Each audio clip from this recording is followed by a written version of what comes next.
Hey, welcome back to another episode. And today I'm going to answer this question for you. So a friend of ours, a client and a friend, asked me, all right, I have a very limited budget to invest into marketing. I know I need to do some marketing to bring in new patients to start growing the practice again. So given that circumstance, Neil, where do you think I would be best advised to invest? What type of marketing campaign? And so there are several reasons why I gave the answer that I did, but I wanted to try to represent this graphically.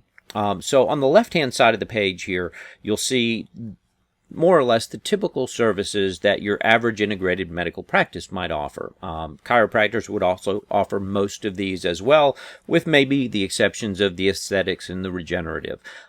So regardless of which camp you fall into, the answer is going to be the same ultimately anyhow. So there's a lot of arrows there. Again, you'll see the same services on the right, but it comes down to a question of what other services are these patients likely to need from you.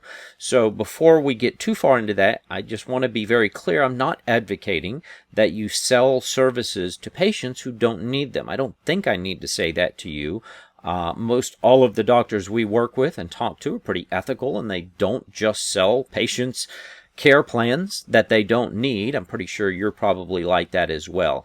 But looking at the law of averages of patients that do come in the door, there's certain patients who are more likely to need other services than others. And so that's what this chart is kind of trying to represent here. So as you get down more towards the bottom of the list, you'll see here with functional, aesthetics, and regenerative, that those patients are not as likely to need other services, which is fine. That doesn't mean you shouldn't offer those programs.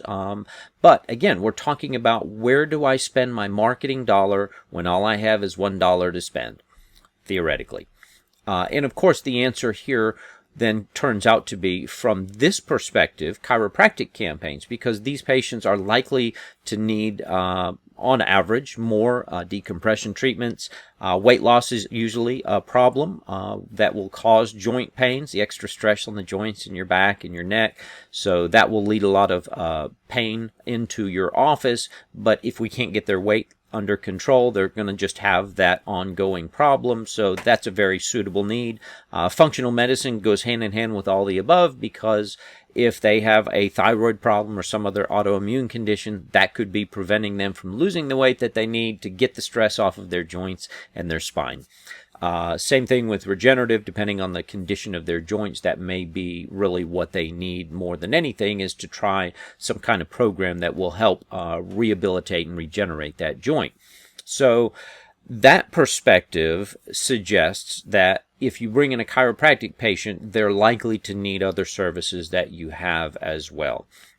The flip side of that is, from a marketer's side, we know with really certainty and confidence that if we run a chiropractic lead generation campaign for a client, even if they don't sell any of those other services, just on chiropractic services alone, our clients always will typically at least double their investment in the marketing.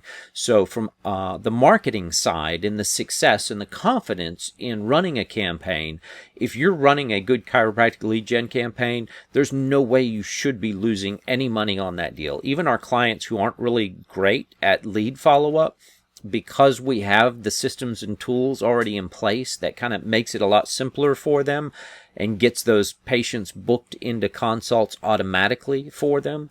It's really hard not to come out ahead on a chiropractic lead gen campaign, even from the very first month. So for all of those reasons, if that's something that you're considering, where do I start with my marketing? For all the above reasons, we would certainly recommend chiropractic lead gen is the perfect way to start. If you double or triple the return on your investment, then in month 2 or month 3, you can begin adding marketing campaigns for your other services as well. So hopefully you'll find that helpful. As always, if you have any questions, feel free to reach out to us. And otherwise, I'll see you on the next video. Thanks. Bye-bye.